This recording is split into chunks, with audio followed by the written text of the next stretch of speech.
야고보서 2장은 이제 본격적으로 참된 믿음에 대해서 호소하고 있습니다. 행동과 믿는 바가 다르게 움직이는 위선적인 태도는 죽은 믿음이라는 것을 강조하면서 이것이 곧 주님의 가르침과 연결됨을 강조합니다. 야고보서 2장의 두 가지 관심은 크게 차별과 믿음에 관한 것입니다. 이 둘은 서로 다른 것을 말하는 것 같지만 연결되는 것입니다. 어떤 이가 정말 참된 믿음을 가진 진실한 신자라고 한다면 그 사람은 차별하지 않을 것입니다. 우리 주님께서는 차별하지 아니하셨는데 그렇게 행동하고자 한다면 그 사람은 불신앙, 즉 믿음이 없을 수도 있다라는 말씀입니다. 여러분, 하나님의 자녀란 무엇일까요? 우리는 다 하나님의 자녀가 맞습니까? 그것을 어떻게 알 수 있을까요? 자녀의 특징이 무엇인지 상식적으로 우리가 생각해 보면 충분히 이해할 수 있습니다. 자녀는 반드시 부모를 닮기 마련입니다. 정 닮을 것이 없다고 한다면 성격이라도 닮아야 됩니다. 마찬가지로 하나님의 자녀는 어떠해야 하겠습니까? 하나님과 똑같지는 않지만 뭔가 비스무리하게 닮은 구석이 있어야 한다는 겁니다. 그것이 무엇입니까? 바로 하나님의 거룩한 성품입니다. 해와 비를 선한 사람과 악한 사람에게 공히 내려주시는 하나님의 온전하신 자비한 성품을 닮으라는 겁니다. 하나님의 성품은 잘 나가는 사람을 좋아하시고 그 사람을 편애하지 아니하십니다. 따라서 하나님의 자녀가 된 우리도 하나님의 그러한 성품을 따라가야 됩니다. 즉 신의 성품에 참여하는 자가 되는 것입니다. 그래서 베드로후서 1장 4절에서는 이렇게 말씀하고 있죠. 이로써 그 보배롭고 지극히 큰 약속을 우리에게 주사 이 약속으로 말미암아 너희가 정욕 때문에 세상에서 썩어질 것을 피하여 신성한 성품에 참여하는 자가 되게 하려 하셨느니라. 그리고 오늘 말씀을 통해서 하나님께서 우리에게 원하시는 모습이 과연 무엇이겠습니까? 우리가 추구해야 할 바가 무엇인지 말씀을 통해서 한번 살펴보기를 원합니다. 네, 오늘 말씀 보시면 이렇게 시작하고 있습니다. 내 형제들아, 영광의 주, 곧 우리 주 예수 그리스도에 대한 믿음을 너희가 가졌으니 사람을 차별하여 대하지 말라. 오늘의 말씀은 무엇뭐를 하지 말라라는 금지 명령으로 시작하고 있습니다. 이것은 당시에 교회 구성원들 중 일부가 차별하였다라는 것을 추론하게 하고 있습니다. 정확하게 말하면 다른 교인들을 바라볼 때에 빈부격차에 따라서 사람을 차별하는 행위가 그들 가운데 있었다는 거예요. 이것은 구약에서도 정죄하는 태도이며 하나님의 거룩한 성품에 위배되는 행위입니다. 시편 82편 2절부터 보면 이런 말씀인데요. 너희가 불공평한 판단을 하며 악인의 낯을 보기를 어디까지 하려느냐. 가난한 자와 고아를 위하여 판단하며 곤란한 자와 빈궁한 자에게 공의를 베풀지며 가난한 자와 궁핍한 자를 구원하여 악인들의 손에서 건질지니라 하시는도다.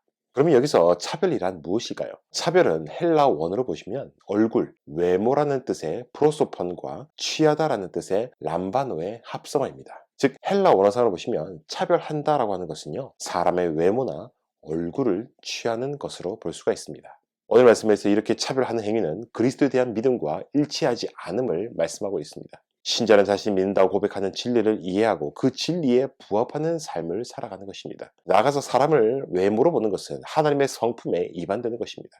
하나님께서는 사람을 대하실 때에 편파적으로 대하시거나 외모를 취하는 분이 아니십니다. 내가 보는 것은 사람과 같이 아니하니 사람은 외모를 보거니와 나 여호와는 중심을 보느니라 하시더라. 하나님께서는 사람의 외모를 보지 아니하시고 사람의 마음의 중심, 사람의 깊은 곳을 취하는 분이십니다. 하나님께 아름다움은 외형적인 것에 있는 것이 아니라 사람의 중심과 영혼의 아름다움에 있는 것입니다. 이에 대해서 구체적이면서도 가상적인 예시를 2절부터 들어서 말씀하고 있습니다. 당시 회당에 금가락지를 끼고 아름다운 옷을 입은 사람과 남루한 옷을 입은 가난한 사람이 들어오고 있습니다. 아름다운 옷을 입은 사람은 부자나 신분이 높은 사람이며 남루한 옷을 입은 사람은 더럽고 때무는 옷을 입은 사람, 쉽게 말해서 거지입니다. 여기서 차별적인 대우가 일어나고 있습니다. 부유하고 신분이 높은 사람에게는 좋은 자리로 안내하고 더러운 옷을 입은 사람은 거기에 있든지 발등상에 있으라는 겁니다. 이것은 회당 뒷자리나 구석진 자리에 있거나 내 발 밑에 있으라는 소리입니다. 야고보는 이 예시를 들어서 차별하는 신자들의 잘못된 태도를 아주 날카롭게 지적하고자 하는 것입니다. 2장 4절에서 나타나는 이 차별은요, 헬라 원어상을 보시면 다른 단어를 쓰고 있는데 여기서 원래 뜻은 철저하게 분리하는 판단자에서 파생된 단어입니다. 이것이 무슨 뜻일까요? 빈부귀천을 보고서 사람 사이를 판단하여 신자가 불의하게 재판하는 사람이 된다는 뜻입니다. 이것은 악한 생각이며 진리를 따르는 자의 모습이 아니라는 거예요. 그러면 오늘 말씀에서 말하는 진리를 따르는 믿음 있는 삶이란 무엇일까요? 먼저는요, 세상적인 관습을 따라가서는 안 됩니다. 부자가 가난한 자를 업신여기는 등의 악한 관습을 쫓으면 안 된다는 겁니다. 그래서 로마서 12장 2절에서는 이렇게 말씀하고 있습니다. 너희는 이 세대를 본받지 말고 오직 마음을 새롭게 함으로 변화를 받아 하나님의 선하시고 기뻐하시는 온전한 뜻이 무엇인지 분별하도록 하라라고 말씀하고 있죠. 초대교회 회중은 부유한 층보다는 가난하고 소외된 계층이 많았습니다. 하나님께서는 가난한 자들을 택하셔서 믿음에 부유하게 하시고 하나님 나라의 상속자들로 삼아 주셨습니다. 하나님께서 택하셨다라고 하는 것은요, 그들의 가난이 그들의 공로가 아니라 하나님의 주권적인 은혜에 있었습니다. 추론해 볼 것은요, 하나님께서 가난한 자를 택하시면 하나님께서 가난한 자를 보살피시는 분이시며 나아가서 구원에 있어서 어느 누구도 감히 하나님 앞에서 자랑하지 않게 하기 위함이었습니다. 부자라고 구원받지 못하는 것이 아닙니다. 다만 부자가 하나님 나라에 들어가는 것이 어렵다고 하는 것은요, 하나님보다 부자들은 이 세상에 의지할 것이 참 많기 때문입니다. 하나님보다 이 세상을 더 사랑하고 의지하는 사람은 하나님 나라에 결코 합당한 사람이 아닙니다. 잠시뿐인 이 세상에 미련을 두는 것이 아니라 영원한 소망이신 주님께 나의 모든 소망을 두어야 한다는 겁니다. 마음이 가난하여 오직 믿음에 부여해야 되고, 또한 그러한 사람이 하나님 나라를 상속받을 만한 사람들입니다. 그래서 예수님께서는 산상수훈에서 이렇게 말씀하셨죠. 심령이 가난한 자는 복이 있느니 천국이 그들의 것입니다. 둘째로 율법 정신을 무시하지 않는 삶을 살아가야 됩니다. 오늘 말씀에 사람들을 차별하는 것은 율법 정신의 위배됨을 말씀하고 있습니다. 8절과 9절 말씀을 보겠습니다. 너희가 만일 성경에서 기록된 대로 내 이웃 사랑하기를 내 몸과 같이 하라 하신 최고의 법을 지키면 잘하는 것이거니와, 만일 너희가 사람을 차별하여 대하면 죄를 짓는 것이니 율법이 너희를 범법한 자로 정죄하리라. 여기서 보시면 내 이웃을 사랑하라라는 계명이 최고의 법이라고 합니다. 여기서 최고의 법이란 원어로 보면 왕적인 율법입니다. 여기서 이웃 사랑 계명이 왕적 율법이라고 하는 것은 두 가지 이유가 있는데요. 먼저는 이웃 사랑의 계명이 다른 모든 계명을 아우를 수 있는 최고의 법이었기 때문입니다. 사실 수많은 계명이 내 이웃을 내 몸과 같이 사랑하라라는 이 한 계명에 종속될 수 있고요. 모든 계명을 아우를 수 있는 근본 정신입니다. 가령 예를 들어볼까요? 정말로 이웃을 사랑한다면요, 간음을 행하거나 이웃을 상대로 살인 행위를 할 수가 없습니다. 또 다른 의미는 이웃 사랑 계명이 하나님 나라와 긴밀하게 연결이 되어 있기 때문입니다. 여러분, 하나님 나라는 하나님 사랑, 이웃 사랑이라는 이중 계명으로 임합니다. 하나님 나라의 통치 원리는 이웃 사랑 계명이라고 볼 수 있습니다. 그러므로 정말 하나님 나라에 그가 속한 사람이다라고 한다면 모든 일을 차별 없이 공의 사랑하고 친절하게 대할 수 있어야 된다는 거예요. 진정한 사람은요, 그 사람의 외모나 빈부 귀천에 따르는 것이 아니라 하나님의 형상을 닮은 존재로서 인간 내면의 가치를 존중해 주어야 하기 때문입니다. 그리고 하나님처럼 모든 일을 공히 사랑하는 것입니다.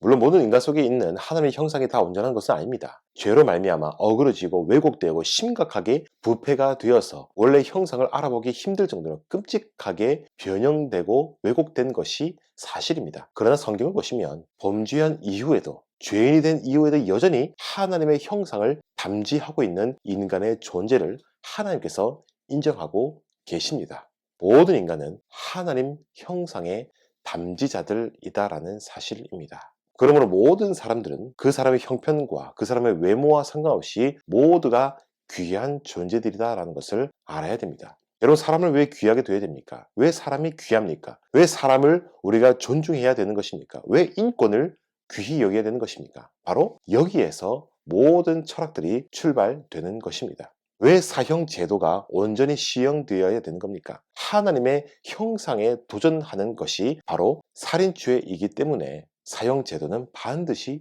지켜져야 되는 것입니다. 이 이웃 사랑이라고 하는 한 계명을 어긴다면 다른 어떤 계명을 다 지켰다고 할지라도 그는 율법을 범한 사람이 되는 것입니다. 10절 말씀 보시면 이렇게 말씀하고 있죠. 누구든지 온 율법을 지키다가 그 하나를 범하면 모두 범죄한 자가 되나니. 이 부분은 한글로 볼 때는 안 보이지만요, 원어로 보시면 왜냐하면이라는 단어가 추가되어 있습니다.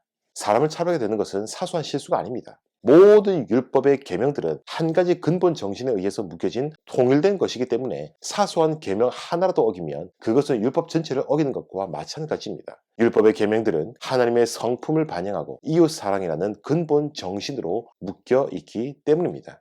그러므로 다른 율법 계명에 자신이 있다 하더라도 형제를 차별함으로 이웃 사랑 계명을 어긴다면 그 사람은 율법을 어긴 사람이 되는 것입니다.